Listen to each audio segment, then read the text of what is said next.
Hello, everyone. Welcome to the Inside the Birds post-game show. Geoff Mosher, Adam Caplan here. And Adam, I am going to borrow a phrase from you last year after 4 weeks when the Eagles were 2-2, and you said the Eagles have more problems than I anticipated going into the season. And now, as the Eagles lose their second straight 4-2 and losing by 17 points to the New York Giants on Thursday Night Football, a score I could not have absolutely at all fathomed.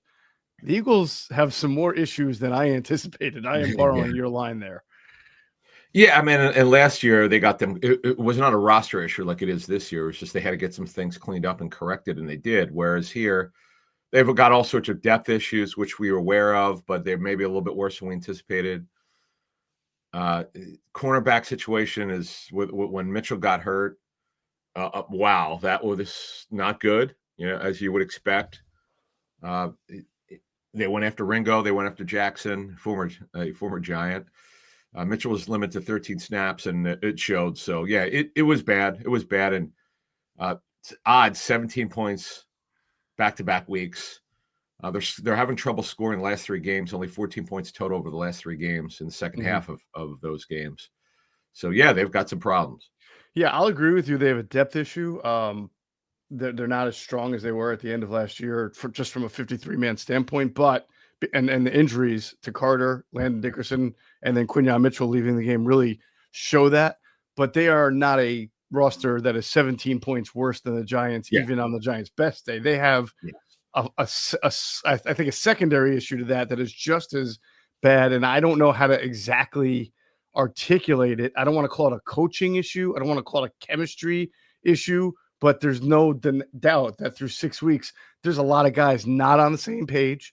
And there are coaches, especially on the offensive side, that are not getting through to the personnel. There's personnel that are not getting through to each other. We know about the meeting last week. And what that has resulted in is a team that doesn't look like it's playing for each other or even understands how to solve its own problems. And when that happens, you get a snowball effect. And for the first time in a while, Adam, what we saw was a team bully the Eagles in the trenches, both offensively and defensively, in a way that we haven't really seen in a while. And to me, that is sort of a byproduct of a team that right now is just going through it and doesn't know how to pull itself out of the hole. Yeah, it means that you're getting out coached and outplayed. I mean, it's just that's Absolutely what happened. They got handled. Yeah. I mean, Jackson Dart, I didn't realize he ran this well. Geez, he's his first 3 starts, each one over 50 yards rushing. Pretty impressive. Cam Scatabo, after a slow start, got it going. It goes to your point. It's this run defense lately is kind of been a head scratcher. It's not like terrible, like they're giving up 200 yards, but they're just giving up they're getting gashed.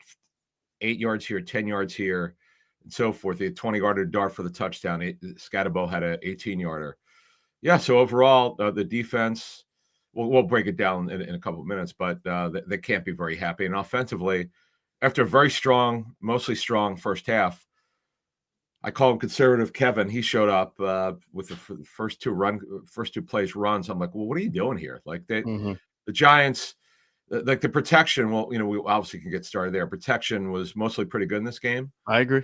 That was something to feel pretty good about, considering all the problems that they've had with their offensive line and the changes. And you mentioned Dickerson was out. Brett Toth had to start, which we expected. And Cam Jurgens with his coming back from the back surgery. And then the oddness, it's clearly the physically related, where they're not no outside zone and just overall no outside run plays, which is very little in this season. It's absolutely bizarre. I know they're not going. I know there's no way Sirianni will tell the truth on that one. He's just not going to say physically we can't do it. So they have, again, you can't anticipate this stuff. How the hell would we know that? Like anyone would know that. I mean, I don't know if they knew that, but clearly there's something going on with that. Yeah, I mean, the Eagles were 7.5-point road favorites going into this game, coming off a loss. So even if people felt that the Eagles were not the same team or reeling a little bit, I mean, the expectation was that this Giants team, without Malik Neighbors, especially without Darius Slayton, that could only really beat you one way. The Giants could only move the ball one way through the ground, and you knew that going in. And defensively, they hadn't played very well. So it didn't feel like there was an avenue for the Giants to not only pull off an upset unless the game got crazy with turnovers, which there was only one, but it would be like nobody could say that the Giants could win this game by 17 points without this game being very fluky. But the game wasn't fluky. The Giants just literally beat their asses at the line of scrimmage on almost 80% of the plays that they ran. The Eagles had one turnover and it came late. They were already losing. This was not one of those strange games where the ball takes weird hops other than the Eagles kickoff returns, which they do every week anyway. So this was literally just a case of a lost team that can't figure it out, getting absolutely dismantled and bullied by a lesser team and almost emasculated. And so before we really start breaking down offense and defense, I really wonder where Nick Sirianni goes from here, how the coaches deal with this. They have a mini bye this weekend. The players are going to have to figure this out because, again, this was not one of those crazy losses that you just say the football gods were against us. This was a failure of execution on so many levels against a team that really had no right to execute that well against you. I mean, when the Saints rolled over the Giants last week, like they did, if the Giants got up 14-3, they scored 26 straight points. I'm like, this team, I mean, I know they're at home, but they can't be feeling really good about themselves. And then, the Eagles. Now, I'll say this about the Eagles: they got down. They were down 13-3, and then we're like, what is wrong with this team? And then they came back and took the lead. They scored 14 straight. The Hurts was protected, threw the ball, got rid of it.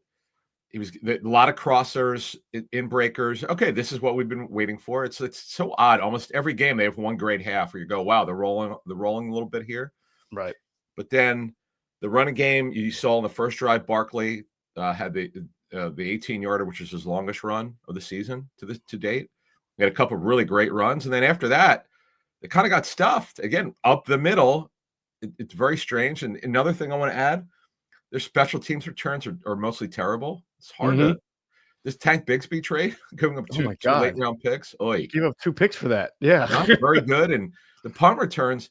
What do they have against Britton Covey? Why can't Dotson's doing the best he can? He's just not great at it. Right. They need to get. There are certain things they can do that they have control over. Bigsby's got to be better. Like they got to try. I know that you have to have 2 returners by the revised kickoff rules. They got to figure out a better way to do it. And then Dylan got banged up there, so I know the word I got from talking to some clubs about this. You like to have bigger returners on kickoff returns, and that's fine. That's why Bigsby's there, and that's why Dylan has done some of it. But man, it's because if you look at why are they 4-2? Why have they lost 2 in a row? Why are there problems? You look at every area of their football team right now, not good enough. I mean, you're right. The Bigsby return that you were talking about is sort of like a microcosm of the year. Not only does he muff it, that's the mistake. Okay, he muffs a kickoff return, so that's a bad. But then he compounds it by fielding the ball in the end zone, not kneeling it there, trying to take it out, and then getting tackled deep in Eagles territory. So you already did one bad thing, and then you made it worse. And that just shows you right now the team is sort of lacking this focus, this fundamental understanding of what to do in situations. And that's coaching, but that's got to start, like you just said. You've got Covey, you've got Xavier Gibson, who's a good returner. You have people so that you can hold other people accountable when they make mistakes. And right now it's just you throw the same guys back out there and expect something to change. Yeah, it's not working. I mean, the only thing, if you look at special teams, the punter and the kicker are pretty darn good. They're having Pro Bowl type seasons, but man, the return game, which for years, I mean, the Covey was one of the best in the NFL a few years ago, but he's back on the practice squad. You would think that at some point, I think our Andrew DiCecco said when he talked to Covey in the locker room, he indicated after he signed that he came back because they told him he was going to get a chance. Well, when's that chance coming? It needs to come quickly. Yeah. Now would be a good time. Yeah. All right. So let's get into breaking down the offense and the defense, and we'll get into the injuries too. First, let's pause real quick here. Word from our great sponsors. Hey, you know that one guy in the group chat who hit a 5-leg parlay week 1 and he wouldn't shut up about it for the rest of the season? Sounds like Caplan, right? Yeah. It could be him. It could be you. And we would all want to be you. My bookie makes it stupid easy to get in on the action, whether it's college ball, NFL, super contest and survivor pools, all the spreads, player props, and in-game lines that you could want all under one roof. What more could you want than that? If you're new to my bookie, use our code, THEBIRDS, THEBIRDS, the birds. Use the code, and any bet you choose up to $500 is fully covered. Make your play, and if it doesn't hit, you get it right back when you opt in using your bet back bonus token. There is no better time to jump in right now. No better place to play. Football is back. Let's make some money with my bookie. Sports are all about competition. Every snap, every possession, every clutch moment matters. That same energy is what 1v1 Me brings to video games. Every single day, you can watch and stake on matchups in Madden, NBA 2K, FC, and Call of Duty Search and Destroy. All the games are streamed live. Every match has refs, and payouts are instant. And these aren't just random online lobbies. These are the best players in the scene, pros, streamers, and rivals. With season playoffs and the championship game on the line, every game matters. Over $100 million has already been paid out on the app, and the community is growing fast. If you're a sports fan, a gamer, or just someone who loves having a little extra on the line, 1v1 Me is where you need to be. It's not just about winning, it's about the bragging rights too. Every match has a chat going crazy, and you can back your picks in real time. Download today and use code BIRDS. Your first stake on the app is risk-free. That's code BIRDS for a risk-free first stake. Okay. This game started off offensively the way I think we all thought it could and would, which is, Barkley rips off a long run, longest run of the year. Then he follows it right up with a 13-yard run. Then Dallas Goedert, as you mentioned, start getting the ball on the crossers. And there was fluidity to what the Eagles are doing offensively. And just like every other game, and I'm really curious to go into the tape on this, because it looks like the Giants also made a very strategical change like the Bucs did and like the Broncos did, of playing more man coverage and switching to zone in the second half. Now, if that's the case, this is now 3 weeks in a row. This should not be that confusing to you of an offense to where you're completely shut down. You've got man beaters, you've got zone beaters, and while the Giants were getting some pressure at times, not enough so that it should have thrown you out of rhythm. So I think Kevin Patullo has really got to get with Sirianni, and they have to figure this out. And I know that Jalen Hurts cannot miss wide open receivers like he missed Devontae Smith on that 3rd and 6. That was a very major turning point of the game. That's a touchdown that would have put the Eagles right back up. It would have. And also, I guess the positives, Hurts that was Hurts, the interception return. Yeah. That was his first turnover. He had a fumble in another game, but it was not recovered by the defense. So he was careful with the football. Again, really good first half. The protection was mostly good. He was sacked in the first half twice, but you felt that, and on your point, to expand a little bit more, there was an offensive rhythm that came out mostly throwing, right? That was, again, something they've been aggressive with. You like that the chemistry we saw with Goddard and Hurts in training camp, and we've said this before, you never truly know what's going to happen. You think you see it, it looks good, and then it doesn't seem to happen, but their chemistry is very good. That's something you had to see. You saw it. Brown had a big first half, really big first half with 73 yards. But the bottom line is they could not take advantage of that in the second half for whatever reason, whether it was pass pro. And we'll find out what the tape looks like, but it just disappointed. These second halves is it's very odd. Just very, very odd to me. Yeah. It almost doesn't make sense anymore. And that's why it's really hard until we see tape. But even when you see the tape, it's going to be hard to say, well, why couldn't they execute in that situation? I don't think the Giants did anything so elaborate or innovative that it's something the Eagles haven't seen before. They just constantly keep getting thrown out of that rhythm. And A.J. Brown did have a good first half. I mean, 30 of it came on one play, and then the rest of it was sporadic. But the ball was finding him. The ball was finding Goddard. I want to say Goddard had a great game. Honestly, was just wide open. So he caught the balls that were thrown to him. But Jalen saw it. It was there. But this running game, man, after Saquon had 60 yards on his first 10 carries. Crazy. Adam, he finished with 12 carries and less than he lost 2 yards after that. It's crazy. This there's just no way to know that the offensive line, in terms of run blocking and production, would be this bad. Yeah. They're It's gotta be. predictable. What's that? They're too predictable with their A little bit, run yeah, sure. offense. Well, it's these inside runs. It's like none of them seem to work. Now they did on the first series, but after that, the inside runs were terrible. They just didn't do anything. Agree. It's And they don't hard to seem to want to understand. switch it up and run to the outside. It I don't get feels, it. I mean, the inside zone has been their staple. I get it. It's been their bread and butter. But again, teams study you. They know your tendencies. They know your formations. They know how you line up now. And whereas the Eagles used to be able to say it doesn't matter, right? We've got like this huge, massive offensive line. This is not the same offensive line because of injuries, and it's not as massive as it was without Becton. So I think the Eagles have been slow to recognize that as a staff and a play caller and say we need to diversify this running game to throw some people off of our normal routine because we don't have the same offensive line right now. Plus, add the screen game. They needed, which they've done a little bit. When they've done it this season, little they've done it, it hasn't been bad. So they have to add that. They had a little bit of an issue with Brian Burns, number 0. He's good. He's going to get his. Yeah. They had a little issue with him in the game, but overall, it has to start with the run game, and it is just an absolute nightmare. On this mini bye, these 4 days, and the coaches have to self-scout themselves here. This is not they're somewhat limited because of you don't have Dickerson this game, and obviously he's not been himself this season. We know about the surgeries. He's clearly not himself.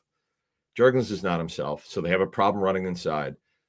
But this is where Stouter designs the run game. He's got to figure out a way. Like there's got to be something they could do.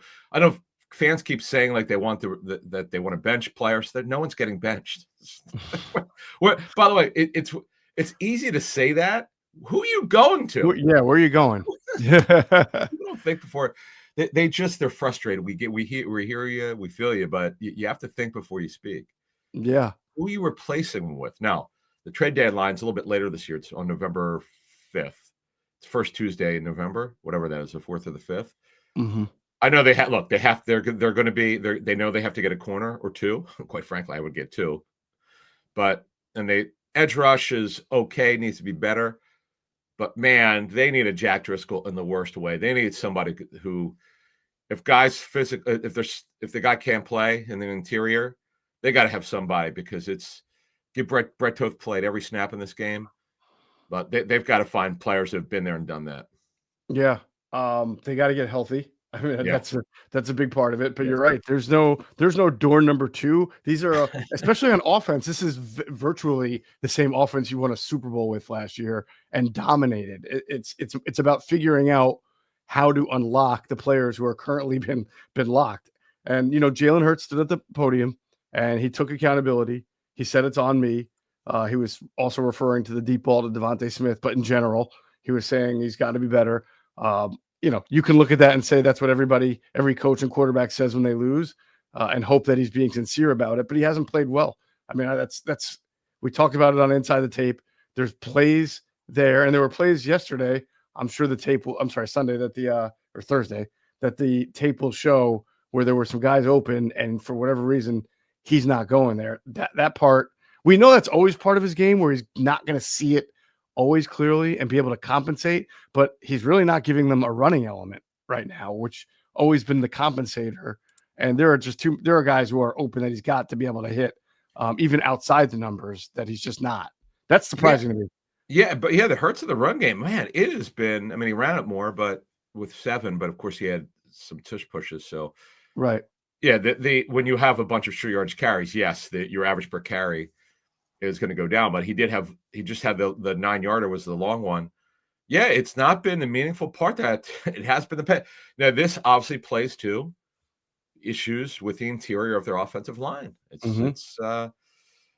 You can't make guys healthier. You just that's not a stout issue or no, you can't. But that's more to me. That's the run game issue. The pass game issue is less about the O-line and more about him and the receivers and just not being on the same page, and even the new play caller not being able to find the rhythm that's going to get them all. This is Sure. not. I'm not putting this on one person. Yeah. It's got to be on everybody because it's too many failures going on at one point at time.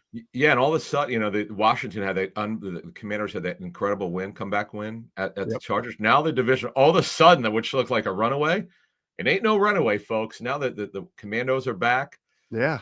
and the Eagles are reeling after 2 straight losses, and they have, as we said, that they have the mini bye. Then they play at the Vikings, and it could be Carson Wentz. We'll see.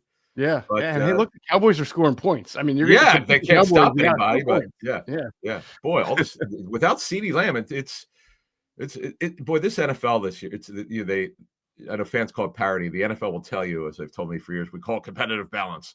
Yeah. It's real even this year. It's not great. It's not great football, but there are a lot of teams bunched up. Right. All right. Let's look at the Eagles defense. I have a lot to say, I'm sure you do, about the Eagles defense. Pause one more time for a word from some great sponsors. Hey, fall is planting season. Did you know that many plants and trees actually do better when planted this time of the year? But you got to know where to start. And that's why I love fastgrowingtrees.com. Doesn't matter if you live in the sunny South or if the air's getting a little chilly where you are, the plant experts can help you find the perfect fit for your space. They've got everything your yard needs: fruit trees, privacy trees, shrubs, flowering trees, so much more. And Fast Growing Trees makes it so easy for you to have your dream yard because you can order online and get your plants delivered directly to your door. If you're like me, you're tired of spending way too much money on landscaping.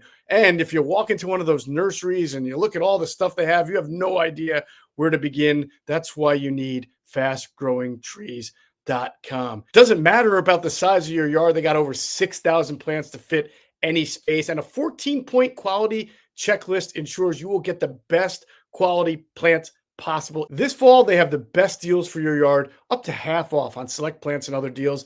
And listeners to our show get 15% off their first purchase when using the code BIRDS at checkout. 15% off at fastgrowingtrees.com using the code BIRDS at checkout. Now's the perfect time to plant. Use BIRDS to save today. The offer is valid for a limited time. Terms and conditions may apply. Check out the link below or in the show notes and support the show. Hey, Philly fans, game day is stressful enough. Parking, traffic, long lines. We've all been there. But when it comes to your cannabis, Camden Apothecary makes it easy. This is the dispensary for sports fans, just minutes outside of Philly with plenty of free parking. You'll be in and out fast, no hassle, no waiting. And they don't just care about convenience. Camden Apothecary is all about the guest experience. Their staff makes sure you feel taken care of every time you walk in. Plus, they carry only the best quality cannabis at the fairest prices. So whether you're stocking up for the tailgate, the watch party, or celebrating a big win, you know you're getting the good stuff without overpaying. They even show love to the community with specials for fans, students, service members, and healthcare pros.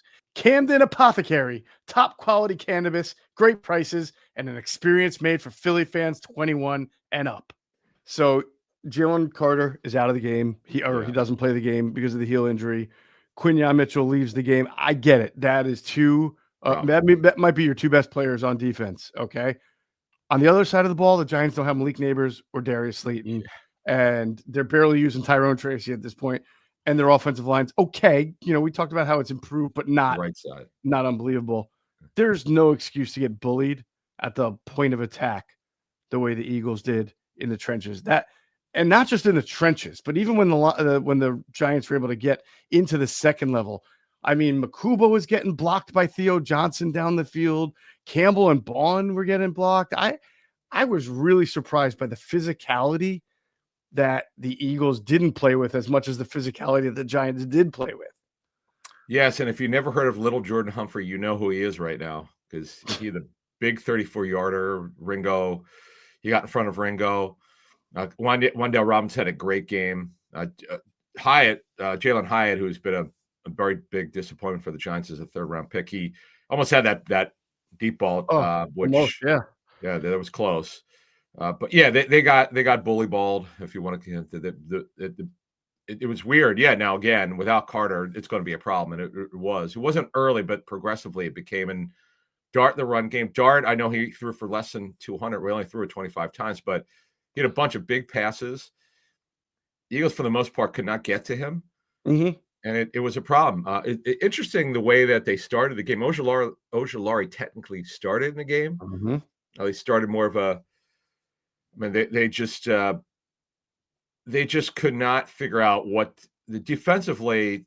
You saw the second half last week, and then this game. Throughout the game, they just were not in sync defensively. Obviously, without your two best players on defense, Right. it's going to be a problem, or arguably your two best. Bond's pretty darn good, but it Mm-hmm. was an issue. So, by the way, Nakobe Dean did not play on defense. He played on specials only. Right. We were wondering what that would look. We knew if he played on defense, it would be barely anything, and he didn't play on defense at all. But yeah, they just had trouble mustering a pass rush. We'll see what the blitz numbers look like. But Ojulari, Ojulari played a lot. Ringo had to play a lot because they didn't have anywhere to go. And Jory, it was weird. Ringo struggled early, pulled him, put Jackson in, and then they had the injury to Mitchell. So it was basically they were down to it. He didn't play. He actually didn't play.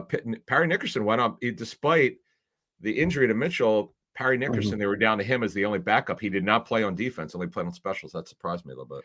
Yeah, I mean, I wrote this on Philly Voice. It was sort of the fan nightmare coming out of training camp is that the Eagles were basically starting their number 3 and number 4 corner because Jacorian Bennett is hurt and Quinyon Mitchell is out of the game. And of course, they were nickel a lot. So Cooper DeJean is in the slot. But that's what Jackson and Ringo are on this team, the 3rd and 4th corners.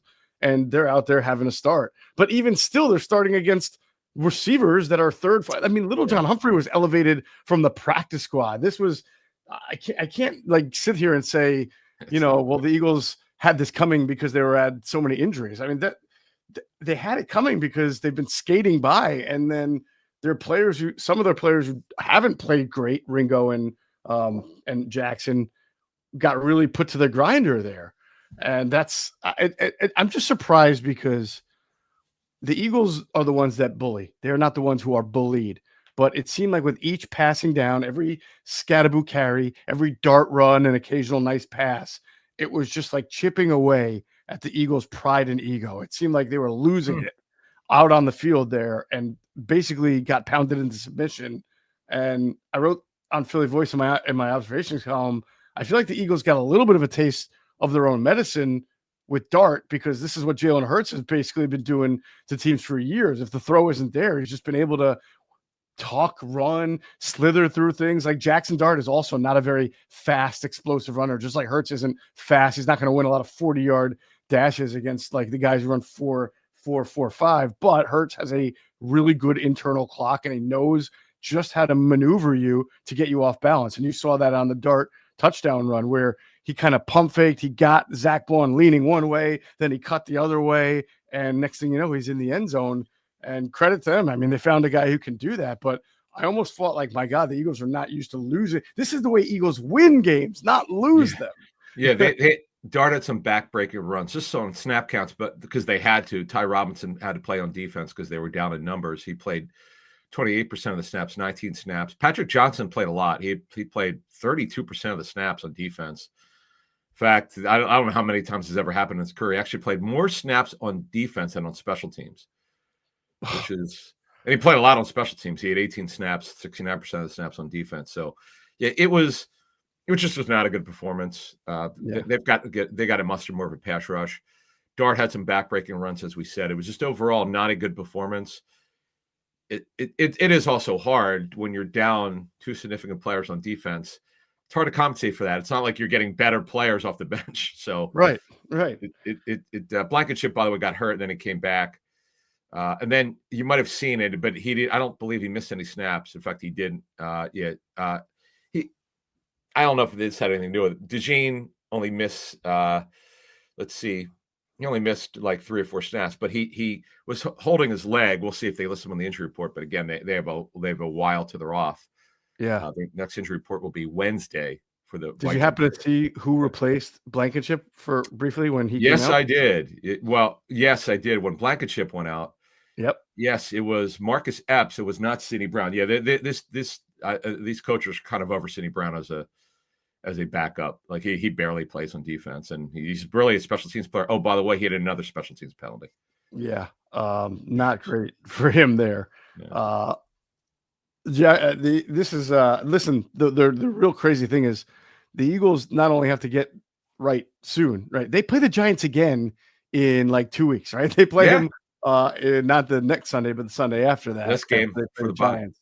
Yep. So they almost, I know Scadaboo was already becoming a little bit of a thing in the New York area. You know, like last year it was the Italian quarterback who was doing all the pizza shop things or to whatever. But this Tommy is a real Collins. thing. Like Scadaboo's a good player who's going to Actually be a on good the player. team. Yeah. But the Eagles sort of allowed the Giants to gain a lot of confidence and let the cult of Scadaboo really start to grow up in North Jersey. And this is going to bother the Eagle fan because this Scadaboo thing is going to catch on. You saw him in the post-game show ripping his shirt off and everything. He is going to be a real cult hero out there in Jersey, not a flash in the pan like the quarterback was. And that's going to be really interesting for the rivalry.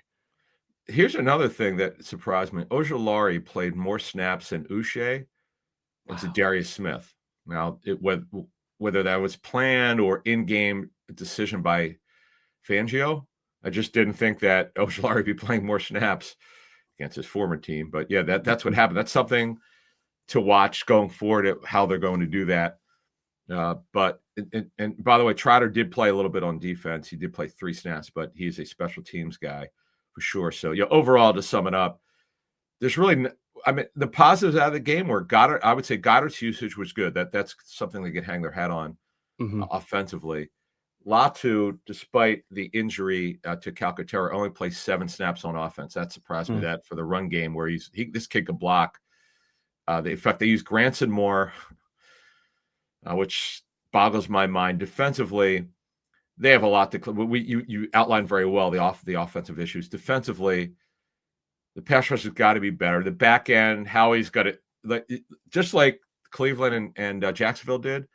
They don't need to wait. Well, I know it's easier said than done, but Howie's got to get a corner stat, man. He's got to get a corner. They don't need a developmental coordinator. They need a veteran who can play right now. They need somebody who could go in there and play. This is just not very good at corner opposite Mitchell. And plus, with Mitchell's injury now, and we'll see what the testing shows, who the heck knows who's going to go? It is really bad right now at corner. I'll tell you what, we'll end it on this. The Eagles play the Vikings next, right? Oof. That's at home, I believe. No, it's at Mini. Oh, it's back-to-back. I thought they had home road thing, but yeah, okay. Either way, double check. Maybe it's good for them that it's at Mini. Yeah. Okay, it doesn't really matter because if the Eagles coming off this loss go and lose to Carson Wentz, I'm not sure that the city is going to survive. Oh. Especially after the Phillies implosion here, the city needs something good, and the Eagles losing to Carson Wentz would not be good.